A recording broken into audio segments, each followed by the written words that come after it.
Train লাইনের উপর দাঁড়িয়ে এক মহিলা, স্টেশন ছেড়ে ট্রেন এগিয়ে যেতে হতবাক ট্রেনের চালক।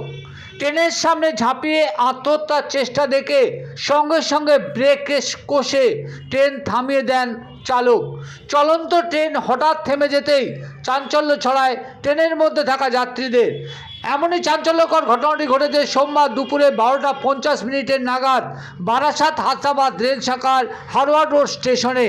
এদিন Hasnabad Sealdah down train Harowa road station ছেড়ে এগিয়ে যেতেই ট্রেনের সামনে লাইনের ওপর চলে আসে নীল সোয়েটার লাল রঙের চুড়িদার পরা এক মহিলাকে উদ্ধার করে জিজ্ঞাসাবাদের জন্য নিয়ে যাওয়া হয় স্টেশন ম্যানেজারের ঘরে। কিন্তু কেন চলন্ত ট্রেনের সামনে চলে এলেন এই মহিলা, আসুন জানার চেষ্টা করি। আরে আমি ফালতু কাজের কথা কই। তুমি ঝাঁপ দিতে গেলে কেন? আরে ঝাঁপ দেইনি, কেন ঝাঁপ দেব? আমার বাচ্চারা আছে, টানাটানি করছে, আমার স্বামী আছে।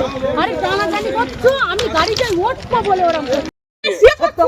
শুয়ে ঠিক ছিল এটি দোটাতে দোষের মধ্যে যে রাস্তাটা কোথায় কি করবে হবে? এখন যদি রানিং গাড়ি দাঁড় করা হচ্ছে, একদম গাড়ি তো দাঁড়িয়ে গেছে। কি সমস্যা? আমি এবার ও যখন হেঁটে আসে তখন আমি গেছি, আমি তো ওই পর্যন্ত যাইনি।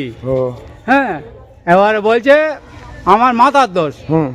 হ্যাঁ, তারপরে মানে মাথার দোষ, আমি অফিসে যাবো, তাই গাড়িতে ওঠো বলে আমি গাড়িটা দাঁড় করিয়েছিল। হ্যাঁ, ও তো এই বলছে। এই বলছে? আচ্ছা, ঠিক আছে।